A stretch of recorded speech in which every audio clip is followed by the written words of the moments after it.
Hello guys, guys. Welcome to Pakistani reaction. तो कैसे हैं आप सब? उम्मीद है आप सब बढ़िया होंगे और मजे में होंगे। मेरा नाम है मैं मुदस्सिर। हूं बशर सुगैज। आज की वीडियो का टाइटल है इंतजार हुआ खत्म, भारत को मिली बड़ी उपलब्धि, S-400 का बाप हुआ तैयार।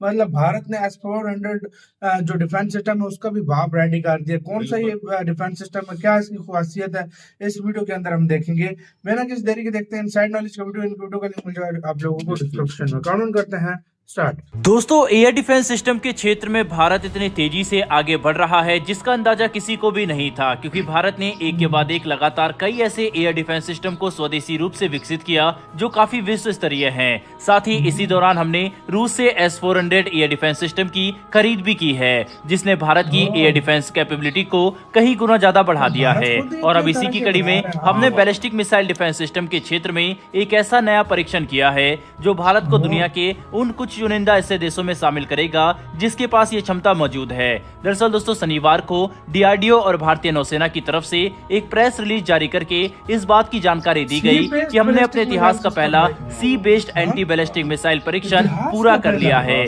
जो 100% सफल रहा। और इस परीक्षण के पूरा होने के बाद भारत के पास वह क्षमता आ चुकी है जिसका इस्तेमाल करके हम दुश्मन के बैलिस्टिक मिसाइलों को समुद्र से भी इंटरसेप्ट कर सकेंगे।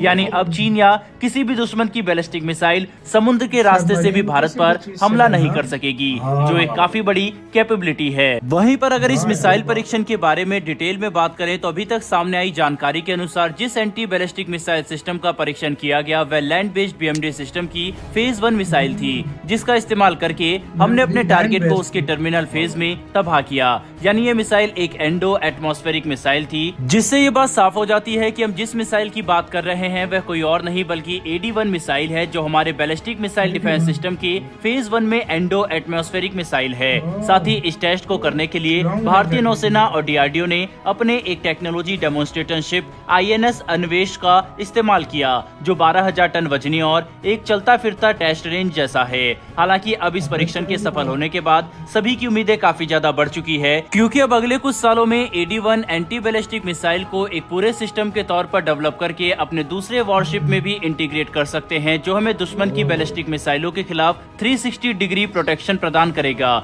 जो अभी तक सिर्फ गिनती के देशों के पास है। वहीं पर आपको बता दें कि AD-1 मिसाइल का कुल वजन लगभग 1200 किलोग्राम का है और इसकी लंबाई लगभग 25 फीट की है, जिसके तहत ये मिसाइल अपने साथ 80 किलोग्राम तक विस्फोटक ले जाने में सक्षम है, जो किसी भी तरह के बैलिस्टिक मिसाइल को हवा में ही तबाह करने के लिए काफी होगा। इतना ही नहीं बल्कि इस मिसाइल की मारक क्षमता लगभग 200 किलोमीटर तक की है और ये हवा में 40 किलोमीटर तक ऊंचाई पर जाकर दुश्मन के बैलिस्टिक मिसाइल को तबाह कर सकता है, जिसके दौरान इसकी अधिकतम रफ्तार 4.5 मैक के आसपास होती है, जो इस मिसाइल को दुश्मन द्वारा इंटरसेप्ट करना लगभग नामुमकिन बना देता है।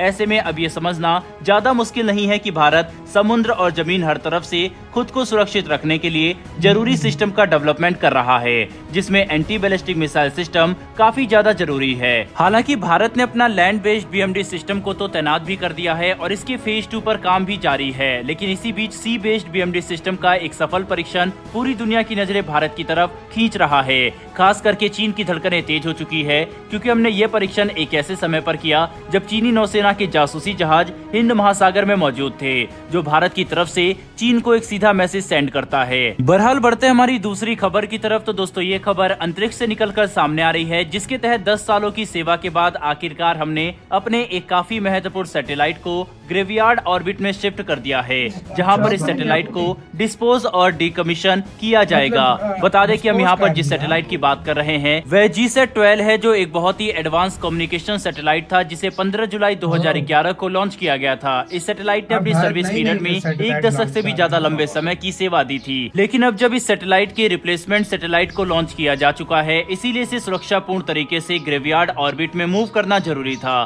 ताकि अंतरिक्ष के महत्वपूर्ण ऑर्बिट में स्पेस डेब्रिस को ज्यादा फैलने से रोका जा सके। वहीं पर आपको ये बात जानकर अच्छा लगेगा कि इस सैटेलाइट को डिकमीशन करने के पहले हमने इसके जिस रिप्लेसमेंट सैटेलाइट को लॉन्च किया उसका नाम CMS-01 है और इसे 2020 में ही लॉन्च किया गया था। बता दें कि ये सैटेलाइट GSAT-12 के मुकाबले कहीं गुना ज्यादा एडवांस और सटीक है, जिसका इस्तेमाल करके हम हमारे स्पेस प्रोग्राम को काफी तेजी से डेवलप कर सकते हैं। ऐसे में ये देखना काफी अच्छा है कि भारत कैसे स्पेस के क्षेत्र में लगातार प्रगति कर रहा है। कुल मिलाकर समझने की कोशिश करें तो चाहे अंतरिक्ष हो या फिर anti ballistic missile system, Bharat हर क्षेत्र में लगातार तेजी से आगे बढ़ रहा है। और अगर भारत एडवांस टेक्नोलॉजी के क्षेत्र में ऐसे ही काम करता रहा तो वह समय दूर नहीं जब भारत एक सुपर पावर के तौर पर सामने आ सकता है। लेकिन ऐसा करने के लिए हमें न कि सिर्फ अपने देश में टेक्नोलॉजी के क्षेत्र में इन्वेस्टमेंट को बढ़ावा देना होगा, बल्कि रिसर्च एंड डेवलपमेंट को भी कहीं गुना ज्यादा तेज करना होगा। बहरहाल दोस्तों, इस वीडियो में इतना ही, लेकिन BMD सिस्टम के इस परीक्षण के लिए और भारतीय साइंटिस्ट जैसे कि सर यार वीडियो खत्म यार। आप लोगों के पास डिफेंस सिस्टम इतने कमाल के हैं कि मतलब इतिहास में पहली बार सी बेस्ड डिफेंस सिस्टम को भारत ने मतलब किया, इंट्रोड्यूस किया। मतलब सी बेस्ड मतलब समंदर के रास्ते से, जो भी समंदर के रास्ते वगैरह आते थे अगर ना, कोई भी भारत में मिसाइल आएगा, पहले भारत में शायद उसका तोड़ नहीं था, हाँ। अब समंदर के रास्ते कोई भी मिसाइल उसके आएगा। पास सिर्फ एक ही है जो चाइना के पास है, हाँ। समंदर के रास्ते वही दुश्मन है, उसके पास चाइना ज्यादा आता समंदर है, के सही है। रास्ते दुश्मन है देखा जाए हाँ। तो। और उसके बाद उसके सबमरीन पास- वगैरह भी हैं, उसके वहां पास से भी आ कमाल की सकते हैं। टेक्नोलॉजी भी और इस लिहाज उसके से बाद उसका डिस्ट्रॉयर्स बनाया। वगैरह भी हैं। हाँ। तो भारत के पास एक समंदर के रास्ते के लिए प्रोटेक्शन होगी। हाँ। ऐसा मतलब लॉन्ग रेंज बैलिस्टिक मिसाइल है। लॉन्ग रेंज मतलब होगा, ये जिसकी बहुत रोकेट ज्यादा उसको, रेंज हाँ, होगी। हाँ। लॉन्ग रेंज होगा। उसके बाद BMD, यार तुम्हें पता है इंडिया का जो अपना हाँ। BMD बन रहा है वो मुख्तलिफ स्टेप्स में है, मतलब हाँ। 100 कोई- मीटर, कोई 100 जमीनी किलोमीटर, भाई 50 कोई किलोमीटर, जमीनी हाँ। का है, कोई मतलब समंदर के लिए समंदर बनाया का, गया, हाँ। कोई हवा के लिए बनाया गया, हर वेरिएंट का भाई बनाया जा रहा है। और वो कहते हैं S-400 के पास भी ये सिस्टम नहीं, ये टेक्नोलॉजी नहीं है जिस तरीके से इंडिया जो BMD और बना भाई रहा है, उसके भारत पास ज्यादा, है। मुझे बहुत अच्छा लग रहा है कि भारत अपने सारे डिफेंस सिस्टम बना रहा है। हाँ। अपनी जो चीज होती है वो बेटर होती है, उसको बाय। अभी मुझे नहीं लगता कि भारत किसी से डिफेंस सिस्टम लेगा। नहीं लेगा क्योंकि आगे। भारत अभी में देखो खुद इंडिया तरह के की बन रहे तकरीबन हैं। देखो मिसाइल टेक्नोलॉजी में इंडिया तो है ही आगे। हाँ। उसके बाद डिफेंस टेक्नोलॉजी के मामले में देख लो, डिफेंस सिस्टम इंडिया के पास अपने पता नहीं कितने ज्यादा पड़े सही हुए बात है, सही हैं। एक तो S-400 को निकाल कर इंडिया के पास अपने इतने डिफेंस सिस्टम है बहुत कि सारे। दूसरी डिफेंस सिस्टम की जरूरत नहीं पड़ती। और तीसरी बात, सबसे बड़ी बात यह है कि इंडिया हर चीज अपने देश में इसलिए तैयार कर रहा है ताकि यार पहले हर दूसरे देशों पर निर्भरता थी, अभी इंडिया के ऊपर दूसरे देश निर्भर हो गए। सही बात। इंडिया को जो है ना किसी की जरूरत अब नहीं जरूरत पड़ नहीं रही। देखो एयरप्लेन और वगैरह भाई खुद तैयार कर रहा है, और टैंक, दूसरी सब मजे कुछ। की बात ये कि मतलब भारत जिस तरीके से मतलब भारत का अपना मतलब उधर ग्रेव यार्ड भी है स्पेस में, कि जहाँ पर भारत का नहीं, मतलब जहाँ पूरी मतलब पूरी दुनिया का जो दुनिया मतलब का, ग्रेव यार्ड है, हाँ। जहाँ पर मतलब जो खत्म हो जाती है तो उधर बैच के सैटेलाइट खत्म हो गई, दूसरी लॉन्च करती है, हाँ। मतलब ये है सारा कुछ सिस्टम। मुझे आज सच्ची बात बताऊं, मुझे पहली दफा पता चला ग्रेव यार्ड उधर बना मुझे हुआ है, सच्ची बात जहाँ पर बोलूं। भारत जाहिर हाँ। बात है अभी न्यू सैटेलाइट भेज रहा है, तो पुरानी जो होंगी वो उनकी रिटायरमेंट हो 10 जाती है साल भाई। काम हाँ। किया उसने, 10 10 साल वो सैटेलाइट काम अच्छे से करते हैं, अभी भी शायद कर दे, लेकिन भारत पास अभी और न्यू गई थी, न्यू गई और थी तरह की इसलिए। टेक्नोलॉजीज भी हैं, तो भारत हाँ। मतलब उसको जाहिर बात है रिटायर्ड ही करेगा। आपका क्या इसका कहना है, अपने कमेंट सेक्शन में दें। आप लोग इसके बारे में क्या सोचते हैं? इधर वीडियो खत्म करते हैं। अपना बहुत ज्यादा ख्याल रखना तो यार बस।